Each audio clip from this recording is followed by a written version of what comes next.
Hey everyone, welcome back to a new video. It's Dummblond here. I hope you guys are having an awesome day, and I hope you guys like that new intro. Something a little different. My buddy Seven Ride made it. I will link his Twitter down below. It is absolutely amazing. And you guys, you finally bullied me into doing it. We are going to do a little bit of custom terrain here. I'm not going to go too in depth with certain things because this honestly could be a series on how to do stuff, but we're going to do kind of the basics here. And first tip for you guys, build above ground. You will see later on why this is so important.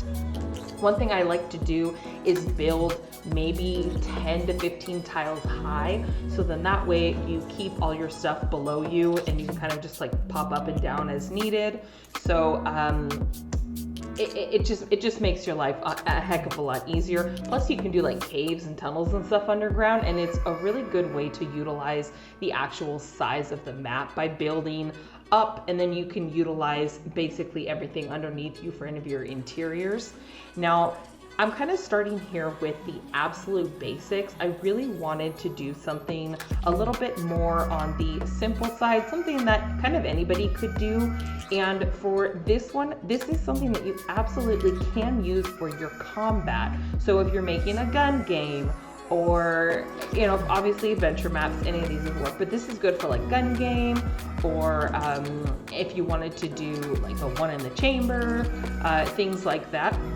And this is using the really simple terrain pieces that are the little squares, and these are great because you can build off of them. So if you're gonna do it, you want to make sure that you like, say if you wanted to use this for like a zone wars or something, you really have to be mindful of building. So that I think might be a separate video on how to do terrain for a map that allows building. It makes it a little bit more complicated. What I'm doing here now is I'm going to grab some grass and I'm going to make it a little bit bigger. And one thing I like to do so it doesn't get pixelated is make it a little bit taller. And then you just give it a little pitch, a little yaw, you turn it around, and then it really helps to kind of blend the grass into this like little hilly area. And you can take the grass all the way up the hill. Just be mindful, the grass is a lot. You'll bring your memory up, and you'll also bring the frames down. Anything prop-wise that moves, trees, grass, lights do it as well. It will kind of bring things down. So you want to be mindful. And I'm just going to simply decorate it really easy with this kind of bright green terrain. I think that this shaped tree really does it justice. I love this bush. It is a good bush. I personally like to take it and make it as small as possible and use it to kind of help mesh and blend the actual terrain together with whatever you're using it with. Now I'm going to get some rocks here, and this is me kind of making like a little bit of an edge. This is my favorite shaped rock. It's like a half moon or something. It's just my favorite. I like how it creates a really cool kind of curvy texture. It just frames everything really well. And then another way, there you go. I got my bush. Like I said, it's a good bush. Sit there and kind of blend it, and you can see how it's just really simply coming along. You can add a little bit more trees. And one thing, if you guys have watched some of my earlier videos, I always decorate in threes. So you see me here, I have a tree, I have a rock, and I have a bush. Or I have grass and a bush and a tree. Decorate in threes. It makes it a little bit easier.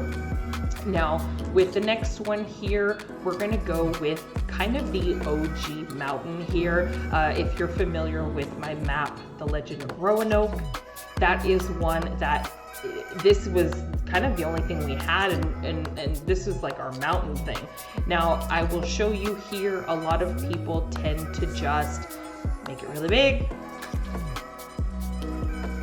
plop it in the ground, and that's it. And you see it's a very harsh edge between the rock and the actual grass.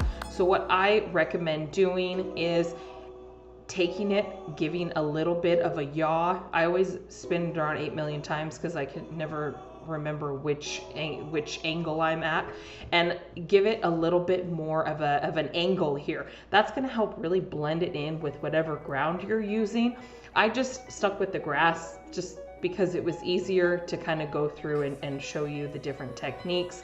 Obviously this would look really good with any of like the dirt or mud. You could do kind of a swampy look with this. I'm going with, it kind of comes out a little silly, but I was kind of going with kind of like a little miniature mountain just to kind of show you guys. But as you can see, terrain is not just put one rock down and call it a day. I could have one little mountain and it'll be like 75 of these things. It's really, they're not so memory conscious. So, you know, keep that in mind when you're building your maps here. And I'm taking this little thing to kind of help blend it in as well. Always keep it at an angle so that way it kind of tapers up to the top here. But like I said, look, I'm really taking this, and you use a lot of props to terraform to make these mountains. And that was kind of a little bit of an example there. You see like that straight line. You never want to have the straight line when you're doing the terraforming. And really, you guys, things like this is really good for like the edge of your map. So this is stuff that's really good. If you've ever played Legend of Gefeld, I terraformed the heck out of that and made it really unique. So these kind of techniques are great for adventure maps.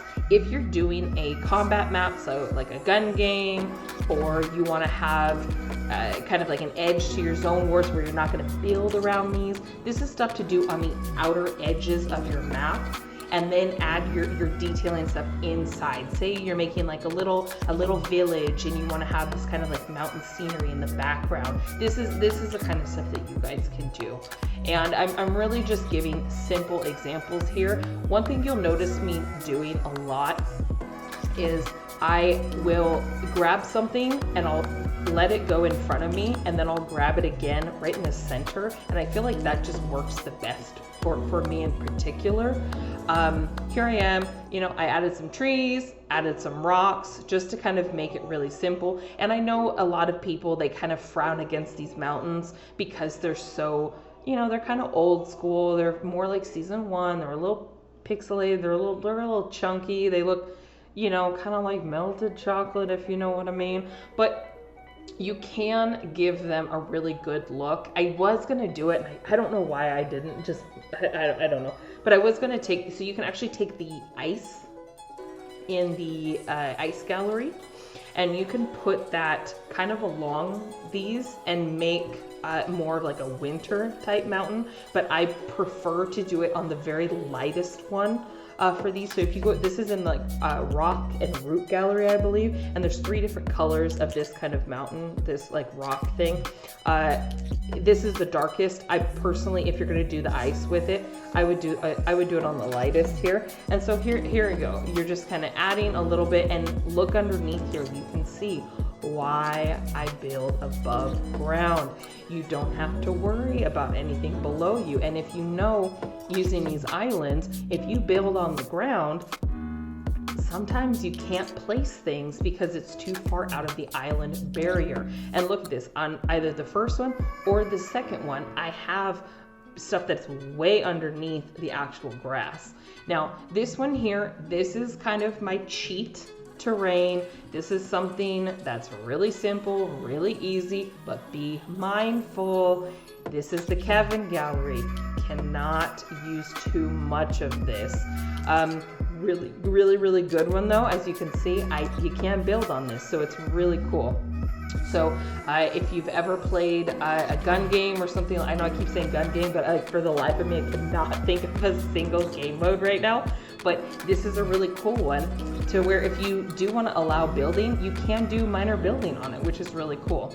I'm going to make a little kind of a cheater swamp here, and I make it like super easy. I always place down the water on grid number 2. I don't know why I didn't do it. I was being lazy, but you can see, flip it around, gives yourself kind of like a little bit of a ravine to where you can make a really cool water. This would be really cool in an adventure map. Imagine like stumbling upon this like really eerie swamp, you know, maybe, you know, use the shanty gallery to make a kind of a creepy little house on the end of the swamp or something. And I'm just giving really light trees. You know me, I would go to town.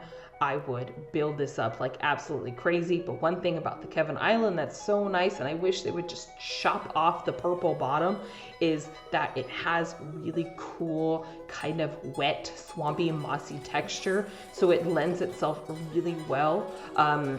I personally think it's more kind of swampy, but you could absolutely use it for more of a mountainous terrain and do the same technique that we did in the previous one, where you can angle it, add some kind of foresty, the pine trees, things like that. But look at that. That's a really cool swampy river. That is really awesome. These are another thing that you can use. These are in all of the terrain galleries. You simply plop and plop, grab some water. You've got yourself kind of a rocky river. Look at that. That's really easy. You can throw some plants around it. You can use the same terraforming that we did in the very first one with the green and add that along there as well. So those are two really easy kind of like waterways. And then this one here, we all know who Chase is, Chase Jackman. He's the one that first kind of started using this technique. I'm not making a mountain in this particular setting. I'm doing more of a cliff. So you basically take this, and like I said before, it is a lot of just meshing things together. You're taking one thing and you're putting it in different places over and over and over and over again. And that is really the kind of like, it's kind of how you make terrain. It's really just moving and placing things all over to get these layers. Now I'm not angling down because I am going to incorporate a little bit of something else, but as you can see, it gives a little bit more of a realistic, to me, I'm doing cliffs with this because this just screams more of a cliff vibe, especially the color of this rock here.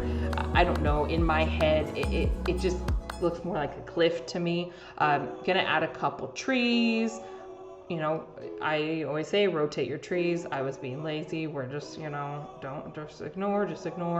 And what I'm going to do here is kind of a one-sided cliff, kind of ravine.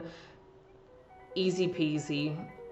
Take some rock. And this is how I like to take it and kind of blend it more into the actual base here itself. So you can see very similar rock colors. And instead of just going boop, boop, boop, boop, boop, turn it around, give it a yaw, maneuver it around so that way the rocks don't look exactly the same.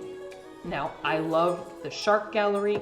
If you guys saw one of my recent artistic posts on Twitter, I did the snowy kind of river scene. I used pretty much only the shark gallery and like 1 or 2 snowy rocks with this whole thing. I used the shark head, I used the rocks, and I used basically the snow. So it just kind of helps you blend. I really like the side of the rock. I wish the little eye thing wasn't there because that's kind of annoying. But if you look at cliffs and kind of near water, you get a little bit of this almost like kind of chipped away feeling. So I like how that is because when the water, like say a river, you know, you have like this white water river kind of coming down, and it's going to be actually edging out the rock like that. So I really like that kind of look on the edge. Once again, I do it in 3s. You got the tree, you got the bush, you got the rock. And I just think that just looks very clean, very simple, very nice. And that's really kind of like the basics for terrain. You don't have to use too many different things. Oh god, I almost completely forgot. Don't leave just completely empty things like that. Make sure you texturize the middle as well. Remember, design in threes. Trees, rock, bushes, flowers, anything like that to where you can create little tiny clusters. I hope you guys enjoyed. It was kind of a quick video. I feel like I talked really fast, but yeah. I hope you guys enjoyed. Let me know if you want a little bit more of an in-depth tutorial. And I hope you guys have a good one, and I will see you in the next one. Bye, everyone.